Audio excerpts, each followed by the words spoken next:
Welcome back, Algebra 2 students. Today we will be solving rational equations.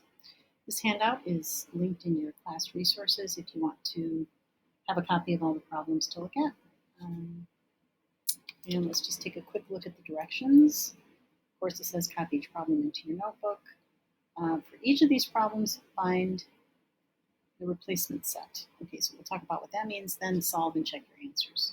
Okay, so the first problem there is 1 over 4x equal minus 3/4 equals 7 over x. So the way to solve a rational equation goes back to 6th grade, where we would clear our equations of all the fractions. So we are going to do the same thing. And if you remember from 6th grade, the way that we did that was we would multiply both sides of the equation by the least common denominator to get rid of all the fractions. We will be applying that same strategy here. But before we do that, we have to state what the replacement set is. The replacement set is all of the possible values of x. So why would that not just be all real numbers? Well, it's because we have variables in our denominator. So to find the replacement set, what we need to do is find all of the restrictions on the variable. So you have to think about what the restrictions are. We know that for x cannot equal 0. We don't worry about numbers. This is a known quantity. We know that x can't equal 0 from this part. Well, of course, this one, if we were to divide by 4, we get the same restriction. So our replacement set is just x can be anything but 0. And we'll want to remember that because sometimes we get solutions that are not part of the replacement set. So those values would be eliminated as possible solutions. Okay, so again, our strategy is to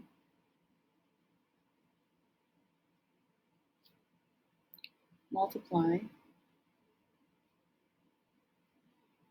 both sides of the equation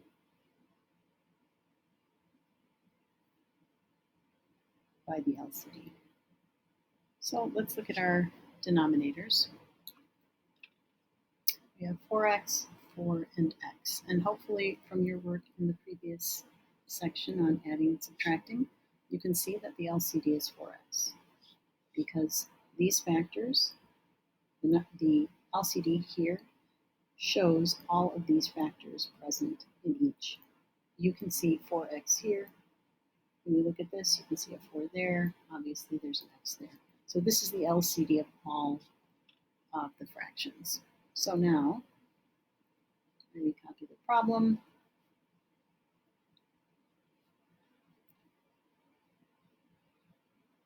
And I multiply both sides by 4x. Now, I like to write this as a fraction, 4x over 1, just to kind of keep track of everything and make sure I'm not multiplying in the wrong position. So, of course, when I multiply these, they cancel, and I just get 1. When I distribute here, the 4's cancel, and I'm left with 3 times x. And of course, here the x's cancel, so I'm left with 28. And as you can see, that's a very easy equation to solve. So we can see that x is -9. So our final answer, we would say x is -9. X cannot equal 0. We include the restriction as part of our answer. Okay. Number 2. So if you just take a moment to look at that, you can see that that is a proportion. So you don't necessarily need to use the method where you multiply by the LCD on both sides. If you have a proportion, unlike the previous problem, you can see this is not a proportion, right? Proportion is just one fraction equaling another. Here we can just cross multiply in order to solve this. But let's first state our restrictions. Take each denominator, 2x minus 2 cannot equal 0. So you can see that x cannot equal 1. If it did, you would get 0 as a denominator. Similarly,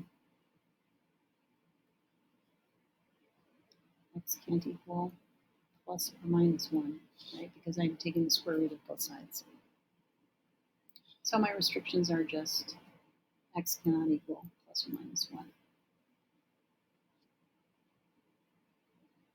Okay, so let's try this other method where we cross multiply.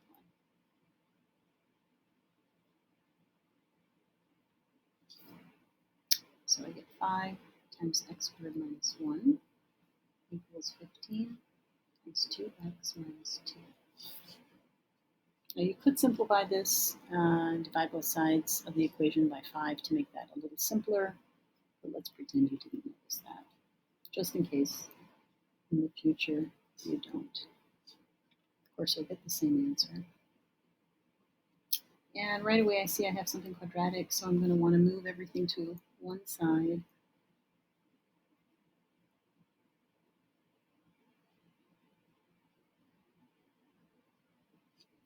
Now I'll divide by 5, because I see that I'm going to have to factor this.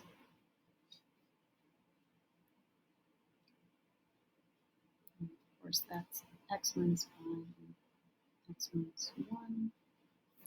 I get my two solutions. I want to circle them, but if you include your restrictions with your answer, it will help you catch mistakes, because notice this is a restricted value. So my only solution from here is 5. Only one of the two answers works. You can write your restrictions either way. Either this way or this way. All right, number 3. Okay, again, let's start with our restrictions. Hopefully now you can see, you don't have to write it out every time x minus 2 does not equal 0. You can see x cannot equal 0. Okay, and so what is our LCD? Well, we know that we need an x minus 2.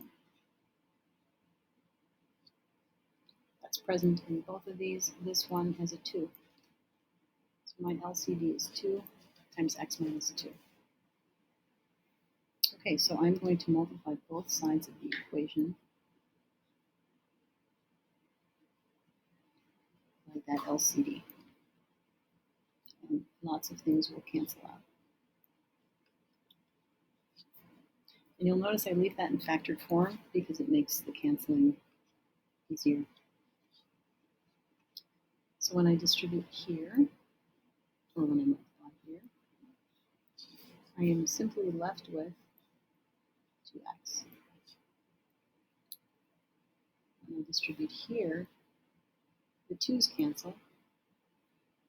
I'm left with 1 times x minus 2. Here, the x minus 2's cancel. I'm left with 2 times 2. Since it's plus, that's plus 4. So now I have 2x equals x minus 2 plus 4, or 2x equals x plus 2, x equals 2. And here is where writing our answer with the restriction right next to it is going to help us remember that this doesn't work. So we would say no solution. Now, you may have noticed when you looked at this problem that you actually could have subtracted one of the terms from one side. See how these have the same denominator? If I subtract this from both sides of the equation, right, so I end up with minus 2 over x minus 2. Right, all I did is subtracted that, it becomes negative on this side. And then, since these have the same denominator, that's x minus 2 over x minus 2. Oh. Well, we know that x minus 2 over x minus 2 is 1. And clearly, you can see these are not equal. Another way to find that there's no solution.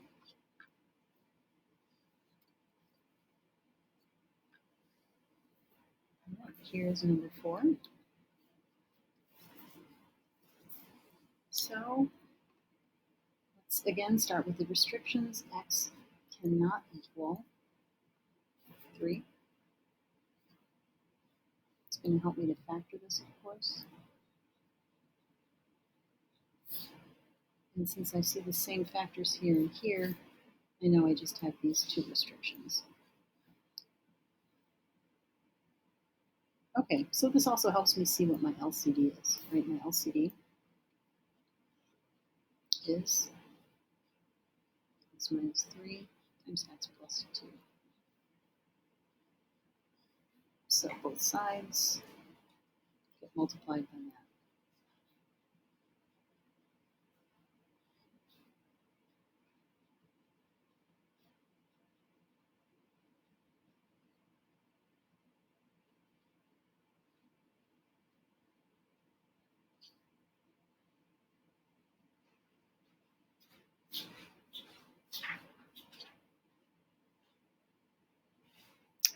Okay, so of course you see these will cancel, right? When I'm distributing this here, the x minus 3's cancel, and I'm left with x times x plus 2.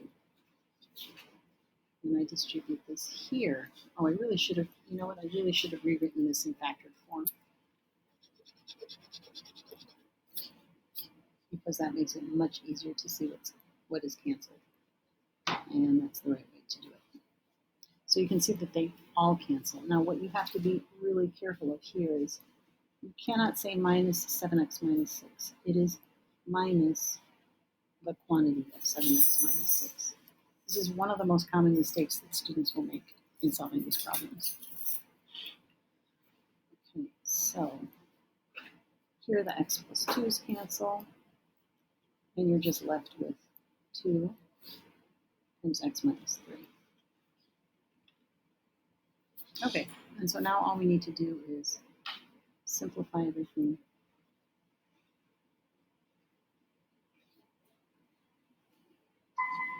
And then you can see that you end up with x squared. This would be minus 5x, 6. And then I get x squared minus 7x plus 12. So be really careful when you're doing all this work. Don't end up making some simple mistake in your computation and kind of throwing everything off. And now, of course, I'm going to factor.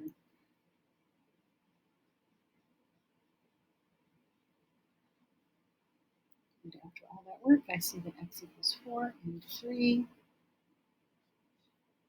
But remember these restrictions up here. So only one of these works, only the 4 works. So my solution is just x equals 4. And then I include my restrictions, which kind of explains, right, why I don't include that value.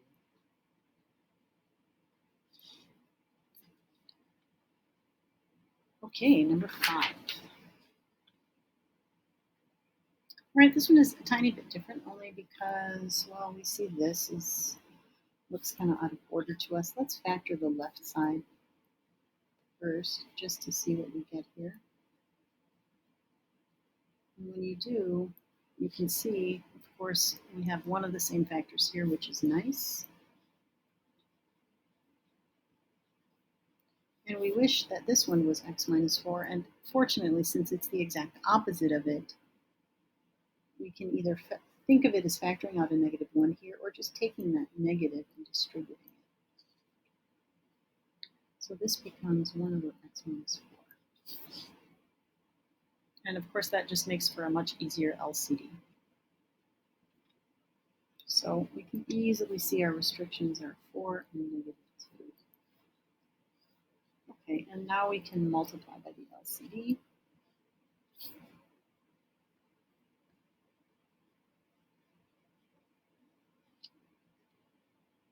So x minus 4, x plus 2. Here, the x minus 4's cancel, you get x plus 2. Here, the x plus 2's cancel, you get plus 2 times the quantity x minus 4 equals, everything cancels there nicely, 15. So what do we have? X plus 2 plus 2x minus 8 equals 15. 3x minus 6 equals 15. 3x equals 21. X is 7.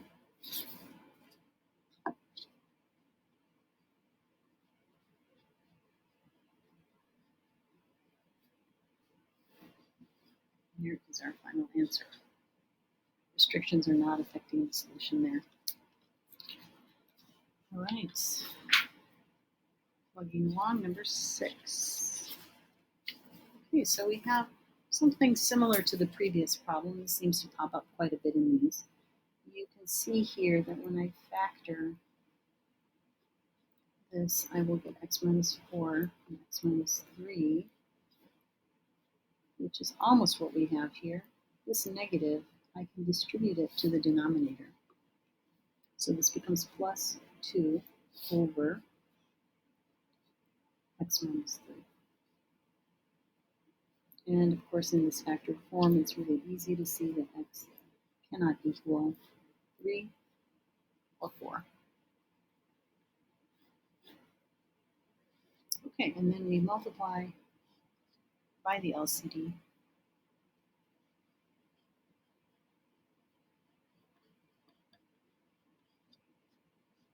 And of course, here I'm just left with 5. Distribute there, the x minus 3's cancel. And here, the x minus 4's cancel. So I just have 5 times x minus 3. Simplify everything.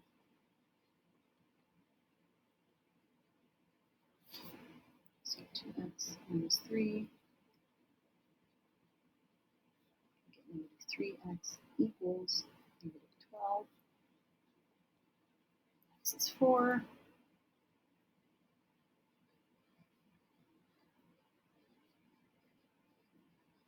And we have no solution because x cannot equal 3 or 4.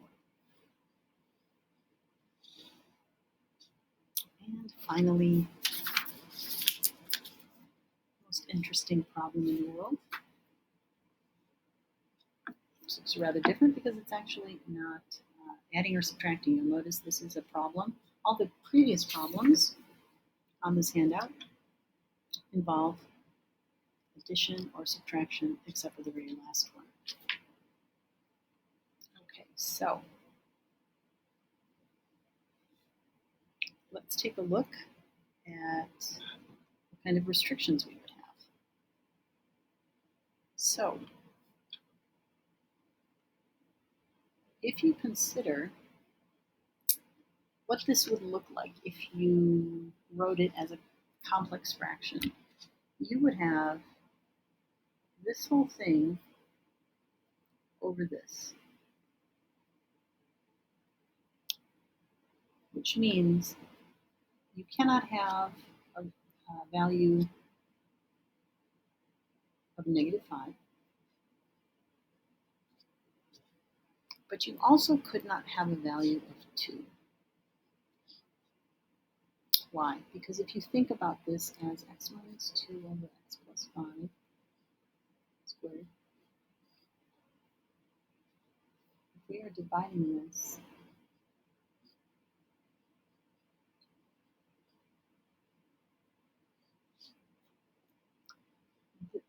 we know that this cannot equal negative 5 because it would make that particular fraction have a denominator of 0.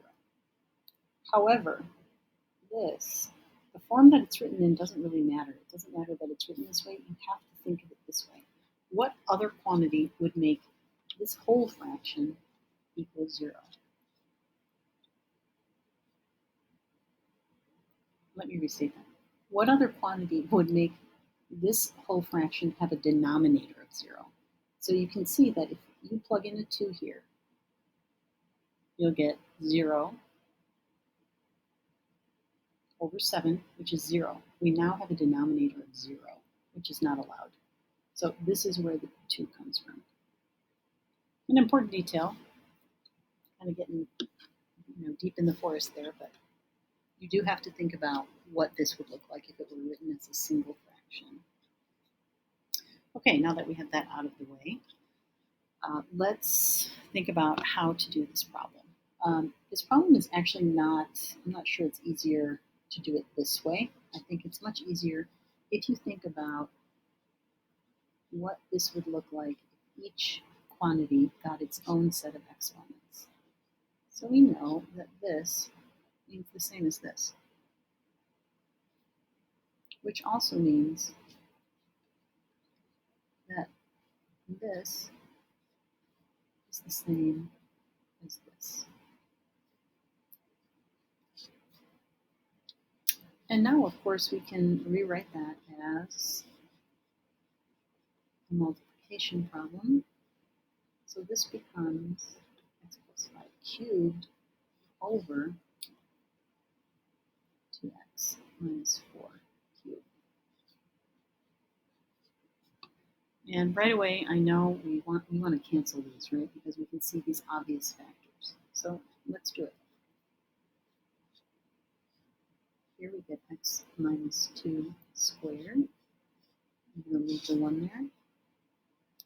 This becomes just x plus 5. I should have put that in there. And here, when we think about wanting to cancel, it looks like we don't have anything in common. But of course, if you factor out a 2, you would get x minus 2. But you are actually doing that 3 times because you have 3 of them. So you're actually factoring out an 8. Right? You're taking a 2 from each, so that becomes 2 cubed, or 8 times x minus 2 cubed. Don't forget it equals 1, right? We're working with an equation. And of course, now, this is nice. This just cancels. And I have 1 over 1 times x minus 5 over 8 times x minus 2 equals 1. Well, obviously that's just 1 times that is just x minus 5 over 8 times x minus 2 equals 1. So to get this out of the denominator and multiply both sides, 8 times x minus 2.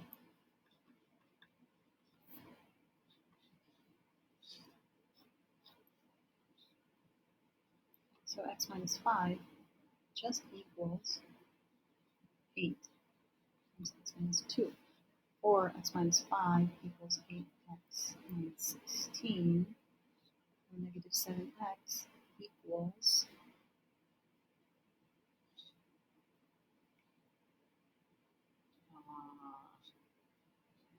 I caught my mistake. Negative 21. And I end up with x equals 3. And now I look at my restrictions and I hope it's not one of them because I did all that work. Nice. X equals 3. X cannot equal negative 5 or 2. And there you go. You are all set and ready to do some practice problems on your own.